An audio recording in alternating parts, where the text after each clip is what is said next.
Bienvenidos y bienvenidas. Sobre Bolivia no se conoce todo porque desde la prensa en general hay una visión sesgada de lo que pasa en ese país, de lo que se debe informar sobre ese país en particular.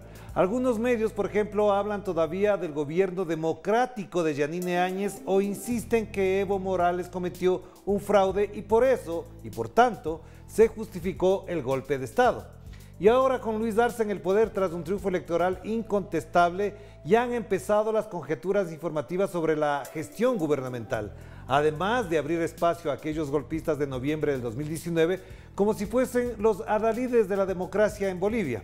Por eso queremos conversar con el autor del libro Fake, Linchamiento Mediático, para entender cómo se maneja la prensa en Bolivia y además del influjo que tienen las grandes cadenas internacionales por fuera de ese país. Damos la bienvenida a Marcelo Pazzi. Gracias, Marcelo, por estar con nosotros.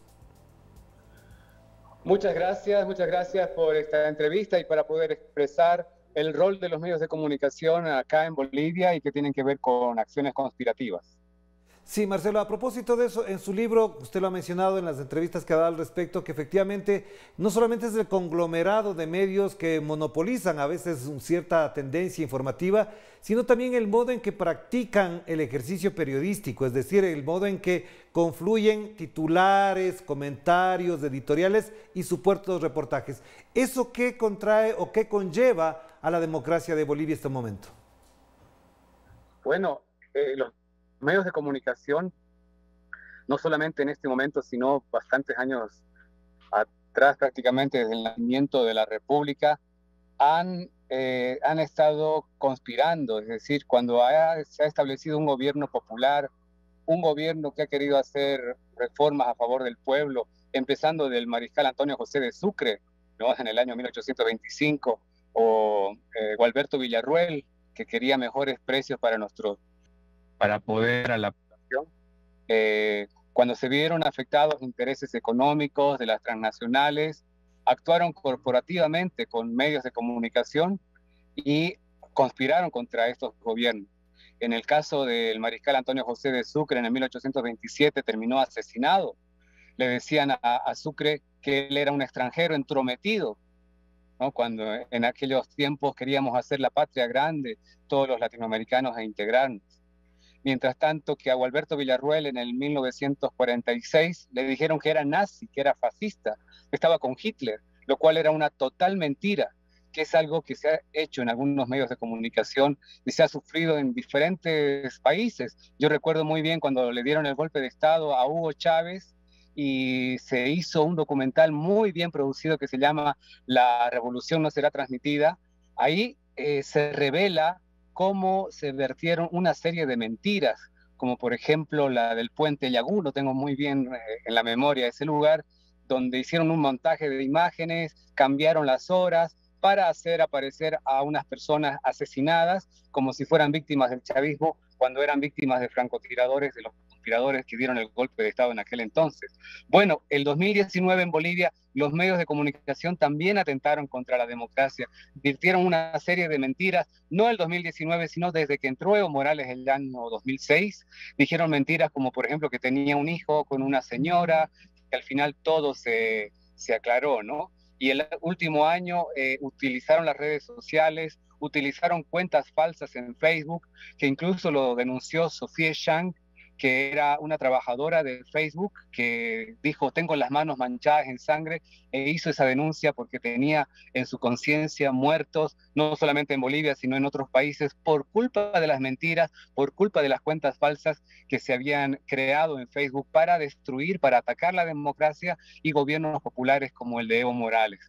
Entonces, en este libro hacemos esa transversal histórica de cómo medios de comunicación han actuado conspirativamente contra la democracia, pero porque querían tumbar, querían hacer caer a gobiernos que afectaban intereses económicos de las transnacionales, corporativos.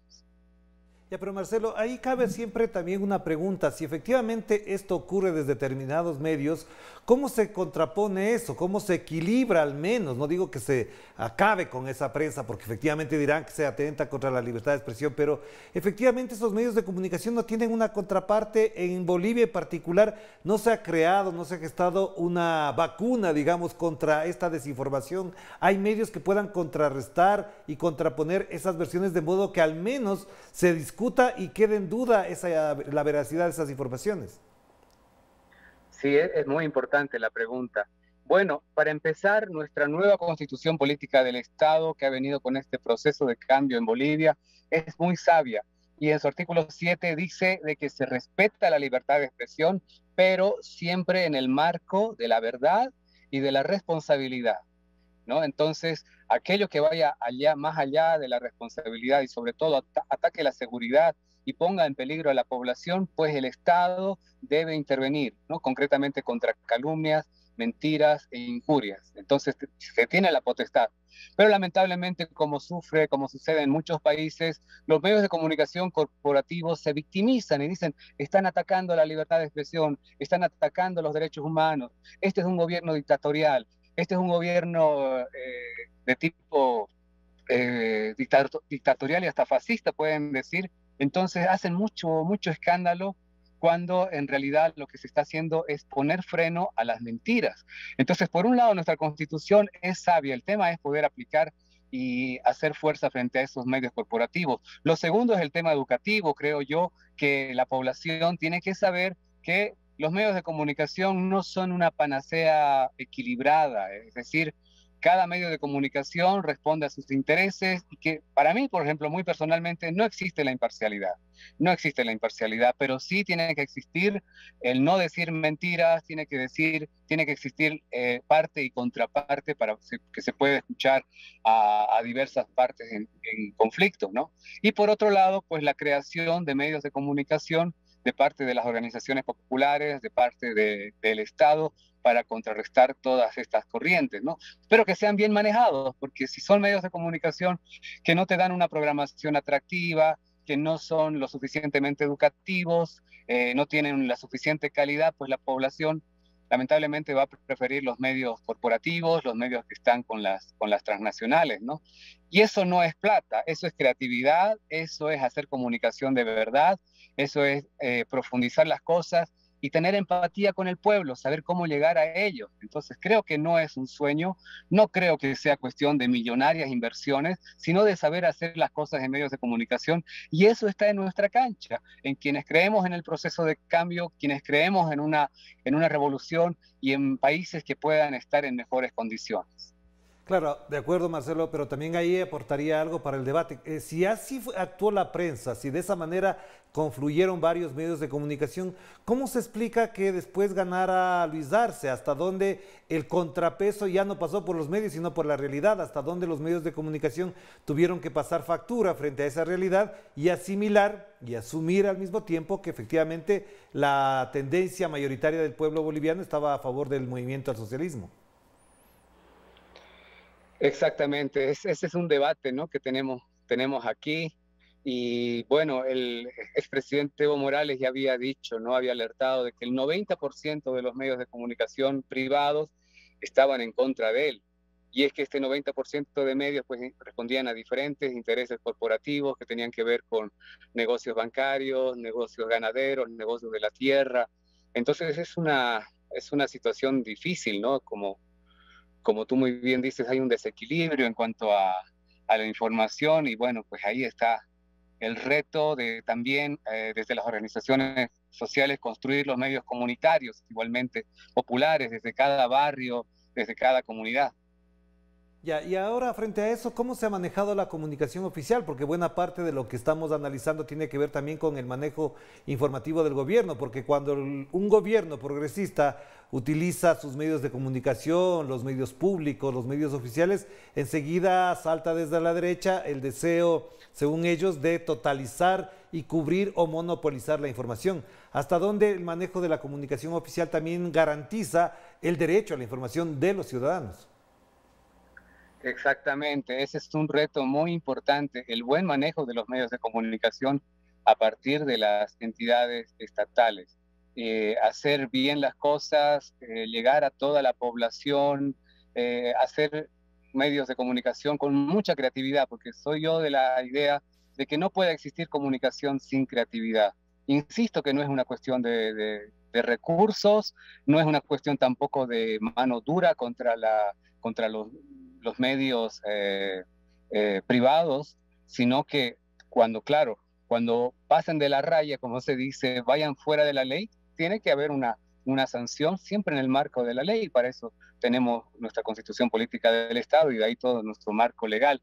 Sin embargo, creo yo que el principal reto está en nuestra cancha, ¿no? De las entidades del Estado que sepan manejar adecuadamente. Ahí está el gran reto de que los canales de televisión, los periódicos, la red de radio que aquí en Bolivia se tiene, sean fortalecidos con comunicadores, en primer lugar, comprometidos con la verdad, con una honestidad a toda prueba y que estén del lado del pueblo, pero también con capacidad, con una adecuada formación profesional y con creatividad, ¿no? Para poder impactar, porque la verdad es que los medios de comunicación significan impacto, poder incidir en la población. Y si un medio de comunicación no logra hacer eso, creo que está haciendo mal su trabajo.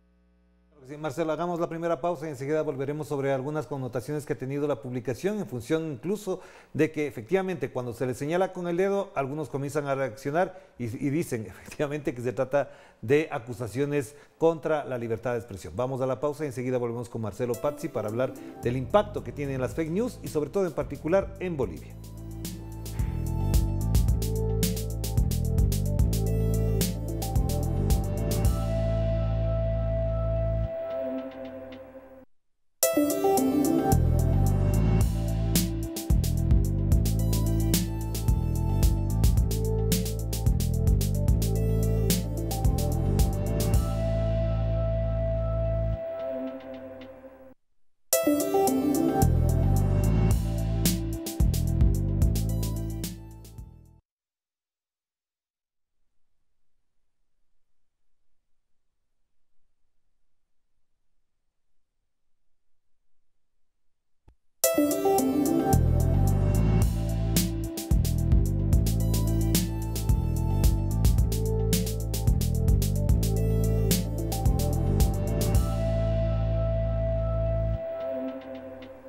Estamos de vuelta aquí en Enclave Política a través de Telesur, la señal informativa de América Latina y también del Caribe. Pero ahora vamos a tocar un tema que efectivamente tiene que ver con lo que implica frente a la realidad la labor de los medios de comunicación y por eso seguimos conversando con Marcelo Pazzi a propósito de la publicación de su libro.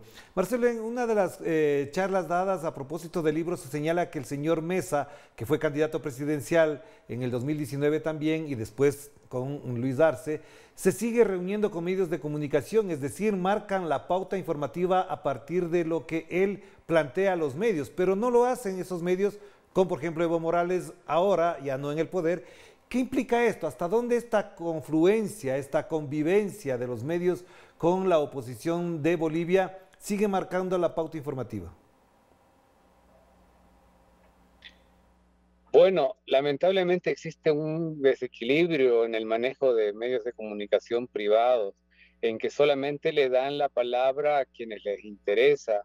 Ellos posicionan y lo hacen supuestamente en el marco de la libertad de expresión, pero una libertad de expresión con un manejo muy desequilibrado. Entonces, llama la atención que esto no solamente es un fenómeno acá en Bolivia, sino en el resto de Latinoamérica, donde lamentablemente existe el desequilibrio en los entrevistados, ¿no? No existe la parte y contraparte como debería ser. Marcelo, otro elemento que es clave también para entender es el comportamiento militante de algunos periodistas. Yo digo, si son de izquierda, van a hablar bien del gobierno progresista y si son de derecha, hablarán mal de ese gobierno. Esto se está reflejando también desde el otro lado, es decir, desde los periodistas militantes de la izquierda. ¿Eso ayuda para entender mejor el debate o por otro lado expande más la polarización política en el campo mediático? Bueno, algo que nosotros decimos en el libro que hemos podido publicar, bueno, que lo tengo acá en mis manos, es que la libertad de expresión debe respetarse, pero creo que es momento de sacarnos las máscaras. yo digo algo polémico, ¿no? Que muchos periodistas, muchos académicos de repente no lo van a aceptar, y es que creo que no existe la imparcialidad. Cada periodista tiene su forma, cada medio de comunicación tiene su forma de mostrar su corazoncito o de qué lado está. Entonces creo que es hora de sacarnos las máscaras, ¿no? Y definir de qué lado estamos sinceramente, pero sin que ello implique que nosotros mintamos, sin que dejemos de dar equilibrio, de responder a la parte y contraparte, pero que digamos de qué lado está. Yo, por ejemplo, me considero un periodista socialista, soy admirador del Che Guevara, lo tengo aquí tanto atrás como en el corazón, y lo digo abiertamente. Entonces yo reto a que aquellos periodistas que están con la derecha, que están con la oposición, igualmente se saquen la máscara y digan con quién están, a qué intereses están respondiendo. Y que hagamos un debate franco, pero en base a ideas, en base a argumentos, en base a estadísticas, en base a datos, ¿no? Entonces, que los medios de comunicación sean una plataforma de debate, y que la población decida quién tiene mejores argumentos, quién tiene mejores datos en cuanto a lo que se están haciendo a partir de gobiernos populares, ¿no?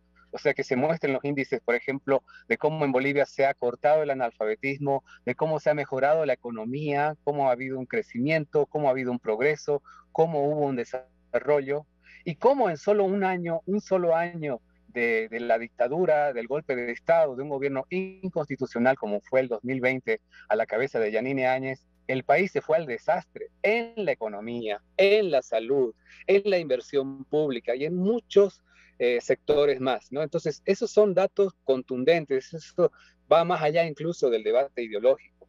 Así que creo yo que hay que crear una plataforma de debate y que la población decida qué es lo mejor.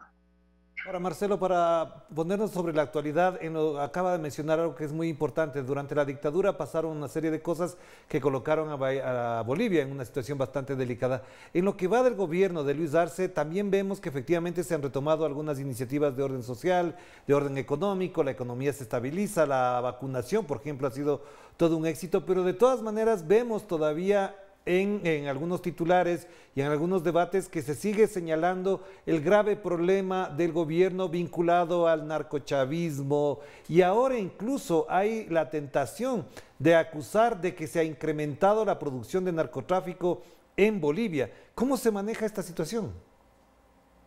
Muy buena pregunta, muy importante, porque en medios de comunicación de Bolivia se está diciendo eso, ¿no? Que se ha incrementado el cultivo de coca y a partir de ahí la producción de cocaína. Y de eso han hecho eco, pues se están haciendo eco los medios de comunicación de un informe que hacen desde los Estados Unidos de manera totalmente manipulada. Porque lo que ha ocurrido es que el aumento de los cultivos de coca y por ende luego que ha ayudado a la fabricación de cocaína ha sido en el año 2020.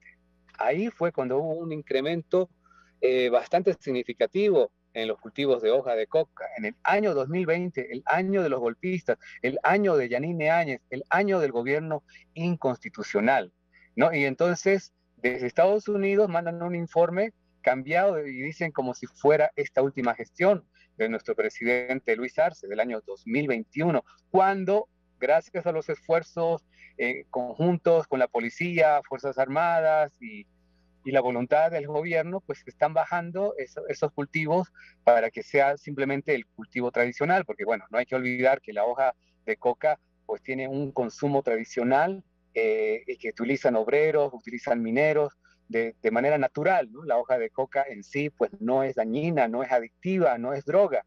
El problema ya cuando meten alcaloides, cuando meten otro tipo de productos químicos que lo convierten en cocaína, pero este año, este gobierno ha logrado bajar esos cultivos para que justamente no vayan al narcotráfico, pero eso no están diciendo los medios de comunicación corporativos y porque viene una instrucción desde los Estados Unidos.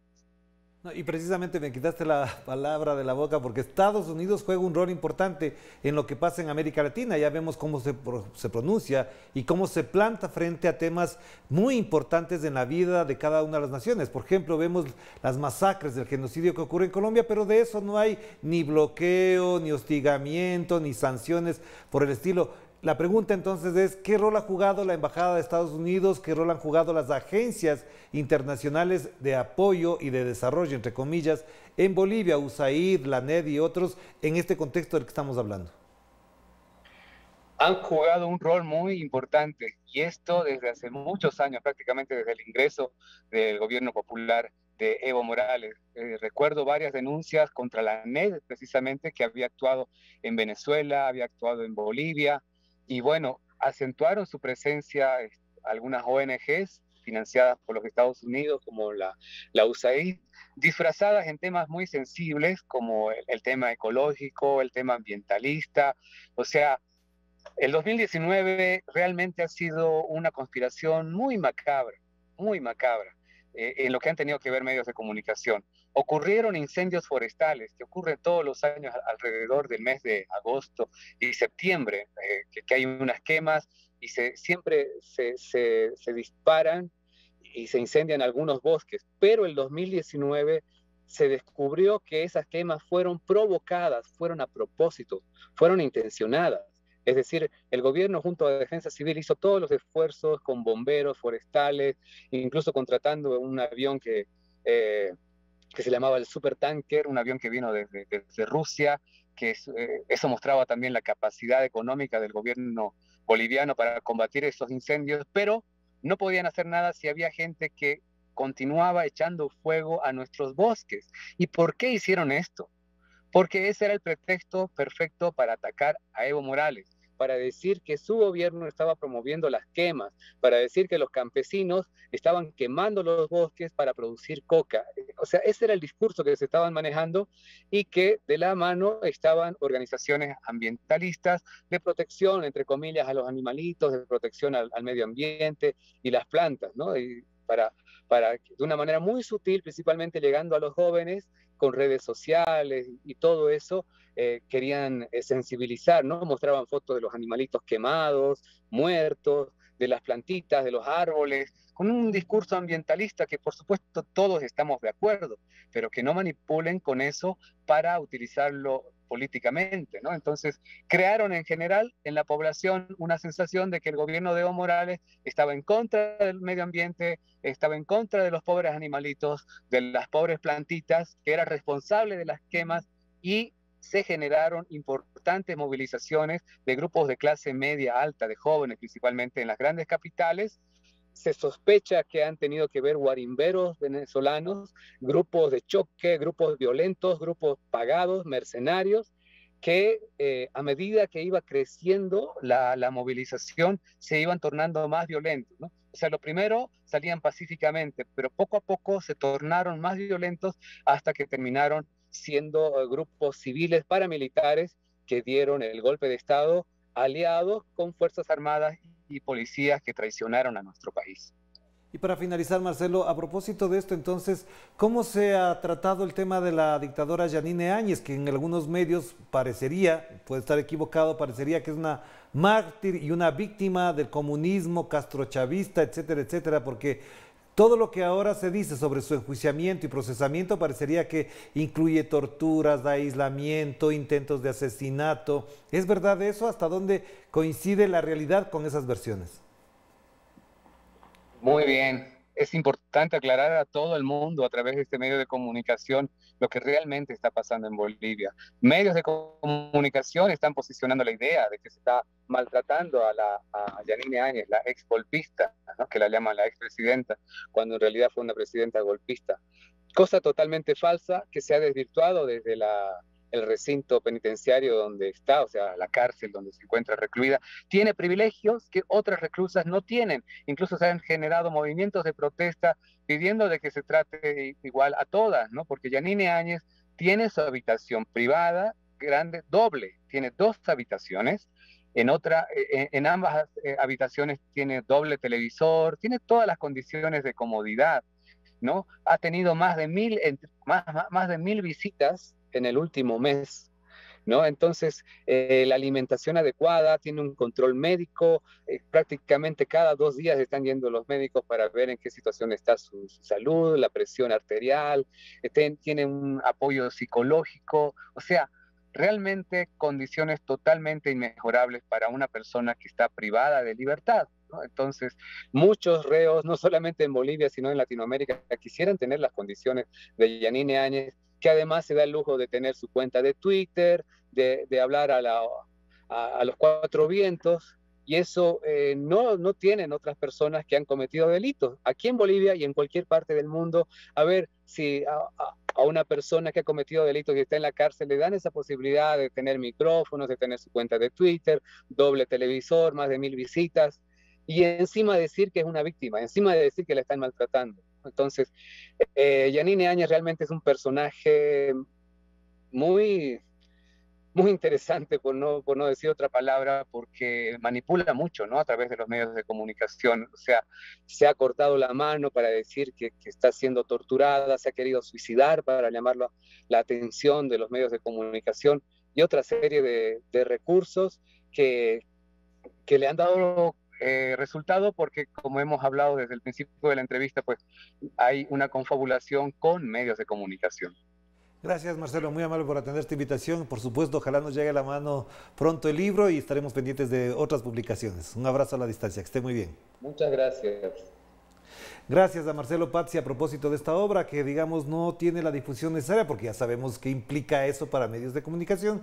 No la van a reseñar en los grandes medios, pero aquí estamos para amplificar la reflexión sobre el significado que tienen y el rol que juegan ciertos medios en la construcción de una supuesta realidad a través de las fake news y también de, como menciona el libro, el linchamiento mediático, que lo único que intenta contra todos aquellos que podemos criticar esa labor es aniquilar y asesinar la reputación de quienes hacemos, junto con Marcelo, por ejemplo, este tipo de investigaciones.